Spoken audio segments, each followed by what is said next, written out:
Muy amados, Dios les bendiga. Quiero compartir con ustedes una porción de la palabra de Dios que se encuentra en el Evangelio según San Marcos, capítulo 16, que dice de la siguiente manera.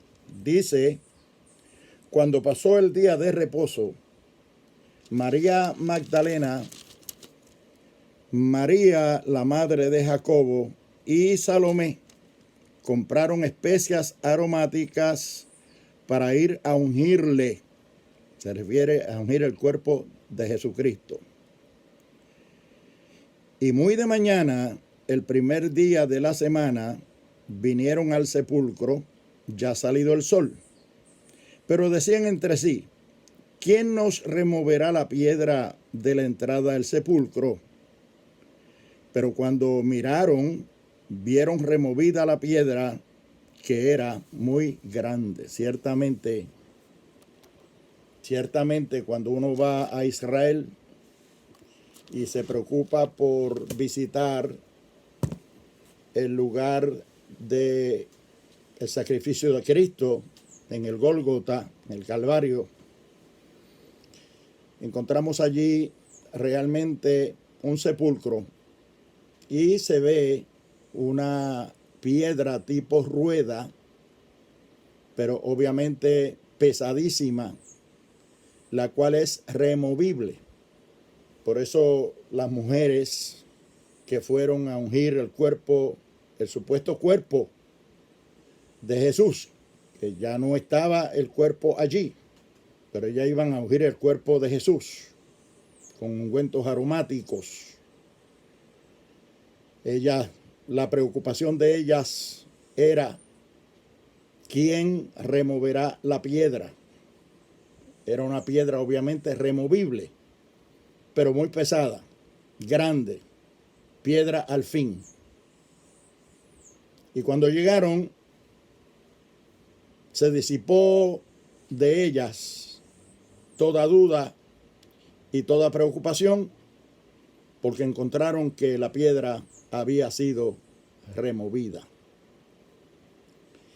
Creer en la resurrección de Jesucristo, creer en la resurrección en términos genéricos, la resurrección de los muertos, creer que hay una vida después de esta y que habrá una resurrección de manera tal que se pueda pasar de esta vida a esa otra vida, cuesta creerlo. Y a muchos le cuesta mucho más. Esa duda, esa incredulidad que abriga a cada persona, que le es difícil creer tal cosa, creer que haya resurrección de los muertos, creer que haya una vida después de esta, inclusive creer en la naturaleza del cuerpo, de la forma y manera en que nosotros seremos después de esta muerte, después de esta vida, después de la muerte física, y pasemos a la otra vida, le causa a la gente cierto grado de escepticismo, duda, incredulidad, a lo menos duda. Estas mujeres de las cuales nos habla el pasaje de la Escritura eran muy amigas de Jesús. Algunas eran relacionadas en términos de familiaridad sanguínea. Lo amaban, lo querían. Estuvieron allí cuando él murió, estuvieron allí cuando él expiró, estuvieron allí cuando José de Arimatea pidió el cuerpo para enterrarlo en un sepulcro nuevo, que nadie había sido enterrado en él. Y ellas sabían, estuvieron en el momento en que fue sepultado en el sepulcro y vieron el momento en que pusieron la piedra, cuán grande, pesada era.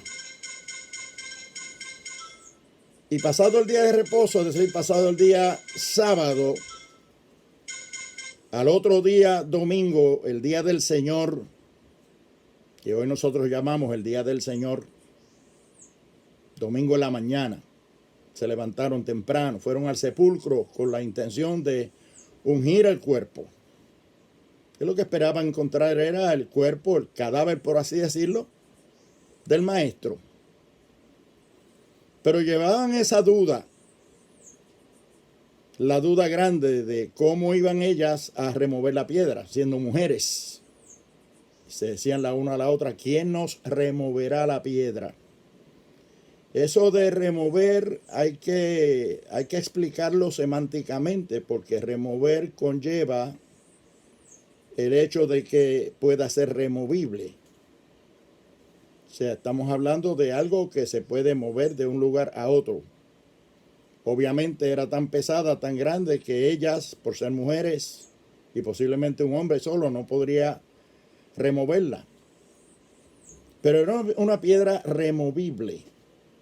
Y eso nos habla a nosotros de que todo lo que pueda impedir que nosotros nos acerquemos al Maestro,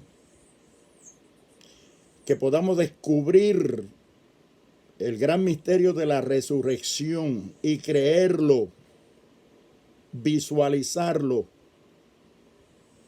disfrutarlo inclusive, nos va a costar trabajo, porque ya hoy no es aquella piedra que estaba frente al sepulcro y que tapaba la boca, la entrada del sepulcro. Hoy son otras piedras.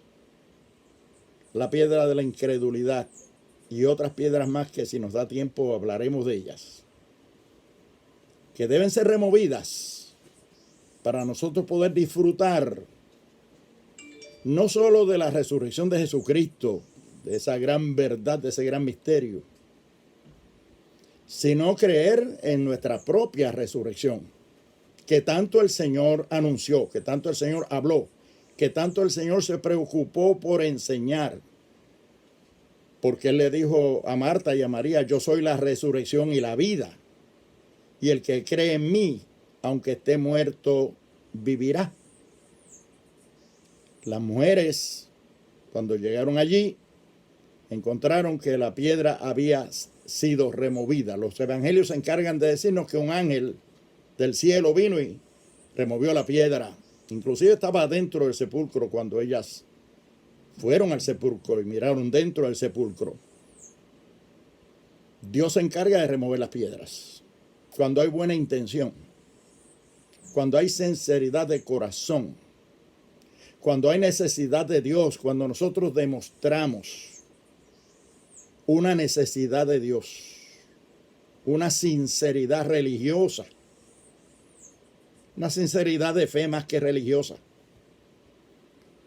una necesidad en lo más profundo de nuestro ser de Dios, de contar con Dios, tener a Dios, conocer a Dios, servirle a Dios. Cuando nosotros ponemos de nuestra parte con sinceridad de corazón, queremos servirle a Dios de verdad, no meramente ser unos religiosos, porque la religión viene siendo una de esas piedras que hay que remover, porque en el cielo, allá en la presencia del Señor, no vamos a ser los religiosos, ni nadie va a ser llamado por ser religioso, va a ser llamado porque es lavado con la sangre de Jesucristo, porque creyó en Jesucristo, le entregó su vida, su alma, su corazón, y vivió en santidad para Él.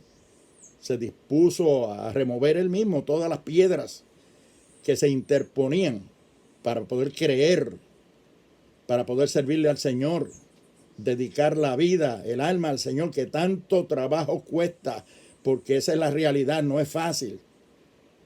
Es difícil esa piedra, removerla de la vida de uno, los vicios, la maldad, el deleite, el hedonismo, el placer, la herencia, la propia religión.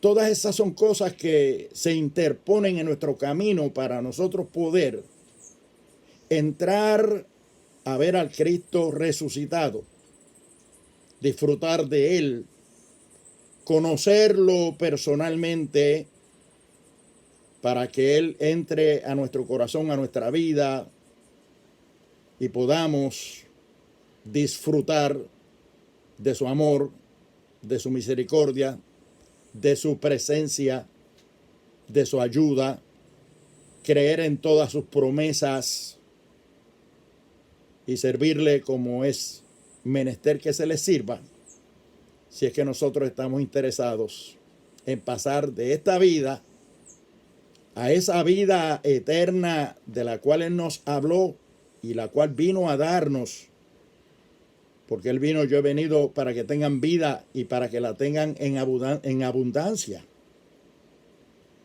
El amor de Dios para con el mundo fue precisamente en torno a eso, para que todo aquel que en Él crea, en Jesucristo, tenga vida eterna. El que cree en Jesucristo, como dice la Escritura, dice Juan 5:24, no vendrá condenación, sino que ha pasado de muerte a vida. Esa resurrección, esa transición de esta vida a la otra, esa vida eterna,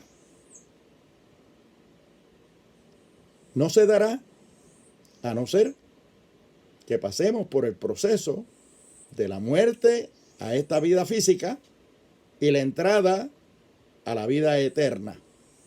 Y para eso es necesaria la resurrección o la transformación de los que estén vivos cuando Cristo venga a buscar su iglesia. Los que estén vivos serán transformados. Los muertos resucitarán. Tendremos cuerpos glorificados. Y qué bueno que podamos hablar de esto, porque nos da a nosotros la oportunidad de convencer sanamente y sinceramente a aquel que también sana y sinceramente está buscando de Dios, que quiere ser más que religioso, quiere ser un creyente, quiere ser un hijo de Dios, quiere ser un siervo de Dios, quiere ser un adorador verdadero, un adorador que sabe a quién está adorando, porque se encontró con Él, porque lo conoce, porque lo vive, porque lo cree, porque lo disfruta.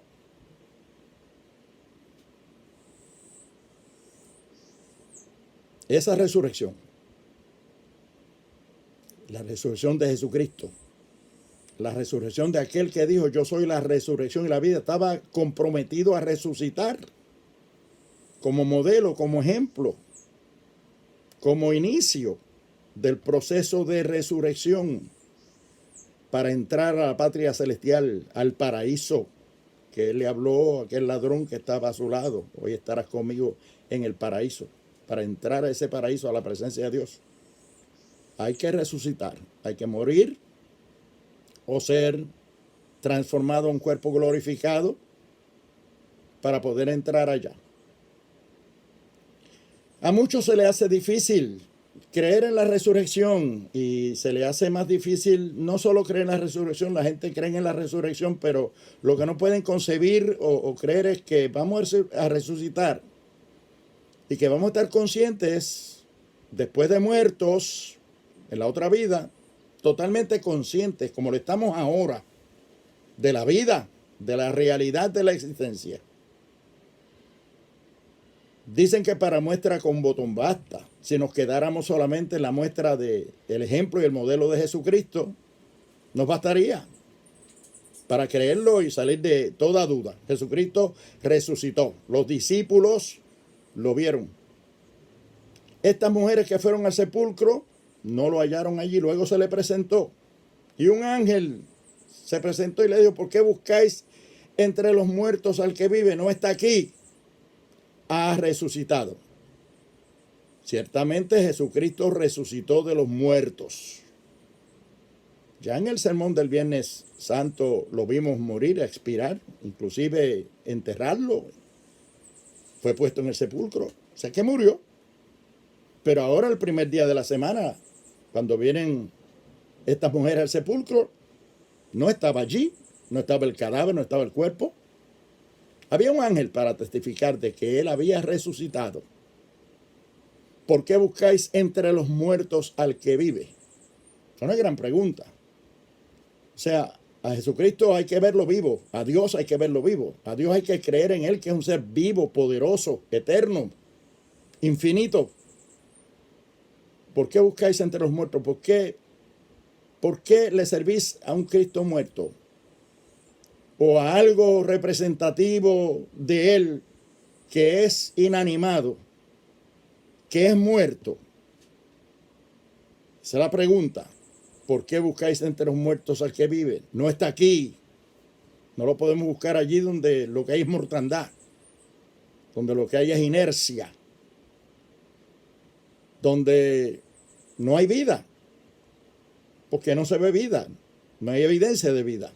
En eso hay que buscarlo a Él como un Cristo vivo, resucitado, de poder, que ascendió a los cielos y está sentado a la diestra de Dios ahora, intercediendo por nosotros, y que viene pronto a buscar su iglesia como lo prometió. ¿Cómo vamos a resucitar? Vamos a resucitar con un cuerpo visible, en primer lugar, un cuerpo visible. En segundo lugar, un cuerpo parecido al que teníamos aquí en la tierra. En tercer lugar, un cuerpo capacitado para hacer todo lo que hacíamos aquí en la tierra. Fíjense que Jesucristo resucita.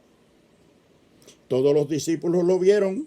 Hay mucho testimonio en el Nuevo Testamento, en el libro de los Hechos, de la resurrección de Jesucristo con un cuerpo semejante al que tenía.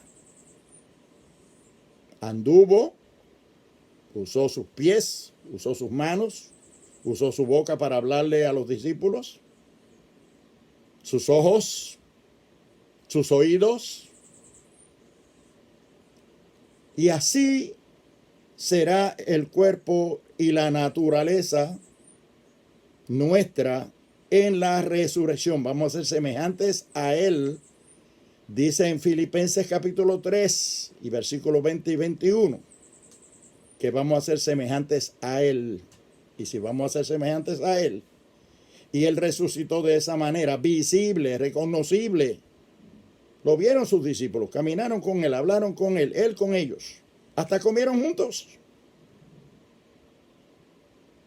Así es que la vida después de esta, la naturaleza de nuestra vida, de nuestra existencia, por no decir cuerpo, porque nuestro cuerpo va a ser un cuerpo glorificado, aunque parecido, como en el caso de Jesucristo, cuerpo glorificado, pero capacitado inclusive para comer, porque el Señor dijo cuando dio la cena a sus discípulos, la última cena, le dijo, os digo que no beberé más de este fruto de la vid, sino hasta que lo tome nuevo con vosotros en el reino de mi Padre. Así es que capacitados estaremos para tomar la cena con el Señor, allá arriba en el reino del Padre, en el paraíso, en el lugar que tiene preparado para nosotros. Y estaremos allí con un cuerpo capacitado para eso. Pero fíjense ustedes que por allí en Lucas capítulo 13, verso 28, el Señor hablándole a la gente que no creía en la resurrección y tampoco creía en Él como Salvador, ni querían aceptarlo, están endurecidos, tenían piedras de excusas. Todas esas piedras de excusas hay que quitarlas del camino para poder encontrarse verdaderamente con el Cristo poderoso resucitado, el Cristo verdadero. El Señor le dijo, allí será el lloro o el llanto y el crujir de dientes cuando veáis a Abraham, a Isaac y a Jacob y a todos los profetas y vosotros os quedéis fuera. A los incrédulos, a los que no querían aceptarlo, ni aceptar a Él, ni su mensaje, ni su realidad salvífica de Redentor, de Salvador. Él le dijo eso. Entonces, allá en el más allá, está esperando a Abraham, vivo. Isaac, vivo. Jacob, vivo. Y todos los profetas, incluyendo a Juan el Bautista, que yo me lo supongo con la cabeza en su sitio, en la resurrección, aunque murió decapitado. Pero todos los profetas incluyen a Juan el Bautista, que fue el último profeta entre el Antiguo y el Nuevo Testamento, y estará allí con su cabeza en su sitio. Vamos a resucitar con un cuerpo glorificado, parecido al que tenemos ahora. Los 5 sentidos, que son los que forman nuestra alma, porque los sentidos están en el alma, que es nuestro alter ego. O sea, el otro yo, el yo verdadero nuestro es el que llevamos dentro. La personalidad y no la persona, porque la persona es lo que vemos. La personalidad es el alma, lo que llevamos dentro. Esos 5 sentidos. El sentido del gusto, el sentido del olfato, el sentido visual, el sentido auditivo, el sentido del tacto, la piel. El sentido del tacto. Esos 5 sentidos estarán allí.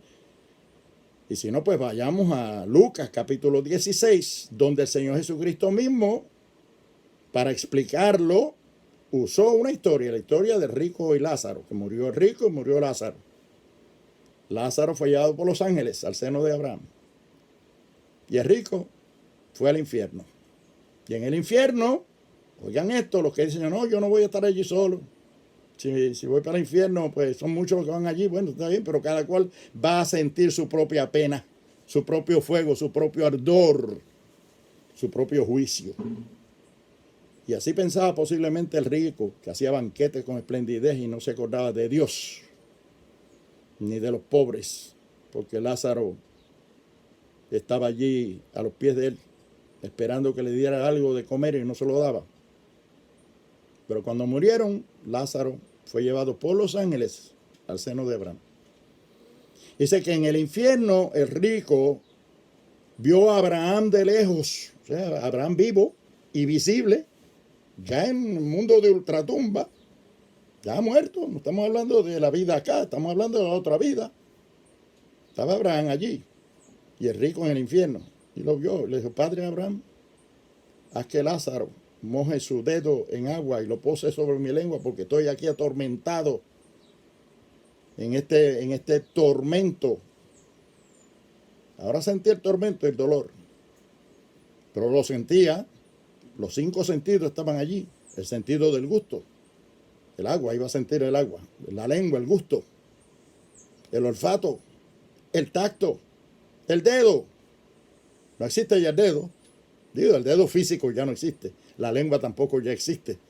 Pero existe el alma, porque los sentidos están en el alma. El verdadero tú, el verdadero yo, es el que está dentro, que es el que se va, que es inmortal. Porque el alma es inmortal. Por eso dice la Biblia, el alma que pecare, esa morirá. Morirá quiere decir que no podrá ver jamás el rostro de Dios, porque la muerte verdadera es la separación del hombre y Dios. No poder volver a ver a Dios jamás en la vida. Eso es muerte. El alma que pecare, esa morirá. Si es que es el alma la que peca. Los sentidos están en el alma. El hombre peca porque tiene un alma pecadora. Por eso es que Cristo vino a buscar almas arrepentidas. El arrepentimiento surge dentro del alma, del corazón, los sentidos. Esto que le llamamos cuerpo, esto es tierra, que vino del polvo y al polvo volverá. Pero nosotros, nuestras almas, nuestra verdadera vida, nuestra verdadera personalidad, allí donde están los 5 sentidos, como lo vemos en ese pasaje bíblico, lo vemos en la resurrección de Jesucristo también, y lo vemos en ese texto que acabo de citar, de Lucas capítulo 13, versículo 28, que habla de Abraham, de Isaac, de Jacob, de todos los profetas, vivos al otro lado de esta vida, con sus 5 sentidos, con su alma, sintiendo. El rico en el infierno siente el ardor, siente el calor, está sofocado, siente inclusive sed. Dice, Padre Abraham, haz que Lázaro venga y moje su dedo en agua y lo pose sobre mi lengua. ¿Qué lengua? Ya no tiene lengua. La lengua ya son de los primeros órganos que se pudren, dicho sea de paso. Pero es que no gustamos porque tenemos lengua, gustamos porque tenemos el sentido del gusto en el alma. No palpamos porque tenemos dedos y piel, palpamos porque tenemos el sentido del tacto en el alma. Fíjate que una persona pierde un brazo o pierde una pierna y es posible que te diga a ti, ráscame ese brazo, ráscame esa pierna, que ya no existe, pero siente que le pica, porque los sentidos están en el alma. Esa alma inmortal que pasa al otro lado. Esa verdad de la resurrección nos la enseña Jesucristo. En su persona, con su modelo, con su ejemplo. Y en la palabra de Dios nosotros tenemos enseñanzas profundas y múltiples, muchas, abundantes, sobre la resurrección, sobre la vida eterna y sobre el hecho de que tenemos que prepararnos y arrepentirnos. Y en esta vida es que tenemos que arreglar y enmendar todos los errores que hayamos tenido, hayamos cometido y todos los pecados. Tenemos la capacidad y el libre albedrío que Dios nos dio para decidir entre lo bueno y lo malo, y esa responsabilidad es tuya, no la puedes delegar a nadie. Hay que quitar la piedra.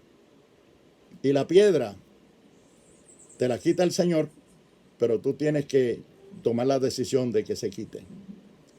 Las mujeres decían, ¿quién nos removerá la piedra? Pero el Señor se encargó de remover la piedra. ¿Cuántas piedras hay en el camino tuyo que te impiden verdaderamente comprometerte con Dios, con Jesucristo? Hay muchas cosas que te gustan posiblemente, que no quieres dejar. Materialismo, la religiosidad, la herencia de que naciste en esto y quieres morir en esto. Que papá era esto, mamá era esto, la familia mía esto. Pero allá en el cielo no va a haber religiosos. No. Dije que la religión a veces, y quién sabe no a veces, sino siempre, se convierte en una piedra en el camino, en un obstáculo que hay que removerlo para poder ver al Cristo resucitado y para poder aprender la resurrección, creerla, entenderla, anhelarla, añorarla, apetecerla, buscarla, quererla, querer estar con Cristo para siempre en la vida eterna. Pero para ello tenemos que tomar la decisión aquí, en esta vida, antes de morirnos, antes de morirnos. Después de la muerte no hay oportunidad. El Señor se lo dijo al rico. No puedo enviar a Lázaro. Y él dice, pues entonces envíalo que le predique a mis hermanos, que tengo 5 hermanos allá en la tierra que no se han convertido y van a venir para aquí, para donde yo estoy. Yo no quiero venir para aquí, yo quiero que vayan donde está Lázaro. Y Abraham le dijo, bueno, pues a Moisés y a los profetas tienen allá, que los oigan a ellos. Es como si le dijera a Tomás Rodríguez, lo tienen allí predicándole, que lo oigan a él. Mientras están en la vida aquí antes de morir, que lo oigan a él, que oigan el mensaje. Para eso lo tengo allí, para darle el mensaje en vida, antes de morirse. Que lo oigan a él, que le crean a él, que se arrepientan con el mensaje que él está trayendo, que le está diciendo la verdad, que es ahora. El momento es ahora. Hay que creer a Cristo. Hay que creer a su palabra. Hay que sensibilizar el corazón. Hay que anhelar ser salvo y ser cristiano. No religioso, cristiano. Que haya conocido a Cristo, que le sirva a Cristo, que viva como Cristo, que imite a Cristo, que quiera ser como Cristo. Ese es un cristiano. Hoy todo el mundo es cristiano. Cristiano de nombre, cristiano de apelativo, de adjetivo, descriptivo. Pero del dicho al hecho hay un gran trecho. Cristo viene a buscar pecadores arrepentidos, arrepentidos. Así que arrepentidos y convertidos para que sean borrados vuestros pecados. El que cree en Jesucristo y muere en Jesucristo no va a condenación, sino que ha pasado de muerte a vida. Ahora pues ninguna condenación hay para los que están en Cristo Jesús, los que no andan conforme a la carne, sino conforme al Espíritu. Cristo resucitó a los muertos con un cuerpo como el que tenía. Abraham, Isaac, Jacob y los profetas resucitaron con cuerpos como los que tenían y habrán de ser reconocibles allá arriba. Lázaro resucitó con un cuerpo como el que tenía. El pobre rico estaba con el cuerpo y los sentidos en el infierno y se fue porque no creyó, porque no vivió para Dios, porque nunca tuvo a Dios en cuenta en su vida, sino que le sirvió a las riquezas, a las cosas materiales. Una de las piedras que tenemos que remover es el materialismo. Tenemos que remover el orgullo personal. Tenemos que remover la incredulidad. Tenemos que remover la religiosidad. Escudarnos detrás de una religión, es decir, yo no le hago mal a nadie. La justificación propia bien puede ser una piedra que hay que remover. La justificación propia, que cuando se nos habla de la palabra del Evangelio, enseguida decimos, no, yo soy bueno, yo no hago mal a nadie, yo nunca le hago mal a nadie. La peor piedra es esa, porque estás impidiendo que el Señor entre a hacer una obra en tu vida porque tú te crees bueno, te crees santo, te crees perfecto, te crees que ya tú no necesitas nada más. No. Él vino a buscar y salvar lo que se había perdido, a transformar a un pecador de pecador a un hijo de Dios. A todos los que creyeron, a los que creen en su nombre, le dio potestad de ser hechos hijos de Dios. Antes éramos criaturas, simples criaturas, pero cuando creemos en Él, nos arrepentimos y le servimos, ya dejamos de ser simples criaturas para convertirnos en verdaderos hijos de Dios. A todos los que le recibieron, a los que creen en su nombre, en nombre de Jesucristo, le dio potestad de ser hechos hijos de Dios. ¿Quieres ser hecho hijo de Dios? ¿Quieres dejar de ser una simple criatura y convertirte en hijo de Dios? Y tener acceso a todas esas promesas de Dios, incluyendo la resurrección, la vida eterna, en la presencia de Dios. Pues mira, hay que aplicar lo que dice Hechos 3:18, 3:19. Así que arrepentíos y convertíos para que sean borrados todos vuestros pecados. Hay que aceptar a Cristo, hay que abrirle el corazón al Señor, decirle, Señor, hay muchas piedras que yo he puesto en el camino, realmente, que tienen que ser removidas. Muchas las quiero remover yo y las voy a remover. Hay muchas que yo no las puedo remover, necesito ayuda. Que el Señor se encargará de enviar ángeles o de hacerlo Él mismo por ti, porque de tal manera nos amó que dio a su Hijo unigénito para que todo aquel que en Él crea no se pierda, mas tenga vida eterna. Te recomiendo a Jesús, te recomiendo a Jesucristo, el Hijo de Dios, el que murió en la cruz por tus pecados y por los míos. No retardes más tu decisión de servirle al Señor. Búscate una iglesia buena, una iglesia donde tú entiendas que se predica la sana doctrina. No allí donde lo que hablan es de dinero, dinero, dinero, dinero, fama, fama, grandeza, títulos, posiciones. No. Jesucristo no vivió de esa manera, no enseñó eso tampoco. Él nació en un pesebre, vivió sin nada. Cuando necesitó un pollino lo cogió prestado. Necesitó un aposento alto, lo cogió prestado. ¿Por qué? Porque él no vino, él dejó su trono de gloria, se hizo pobre para que por su pobreza nosotros seamos enriquecidos. Pero no estamos hablando de enriquecerse uno con prosperidad económica y de dinero como muchos lo creen, y de cosas grandes y grandilocuentes y megalomanía que todo es grande. No. Humildemente, pero con el gozo de la salvación dentro de uno, que eso es lo que vale. Eso es lo que vale. Búscate una iglesia donde puedas perseverar, te lleven de la mano. Y aquí estamos para servirte también. Tomás Rodríguez Pagán, mi teléfono 787-587-6230. 787-587-6230, ese es mi teléfono personal. Me llamas. Si tienes esa necesidad de Dios y eres honesto, sincero en tu corazón, humilde, sencillo, eso es lo que quiere Cristo. nos vivió y nos modeló sencillez. Que Dios te bendiga mucho, te amamos en el Señor y por eso es que utilizamos todos los medios que podamos para llegar a ti con el mensaje de salvación. Que Dios te bendiga.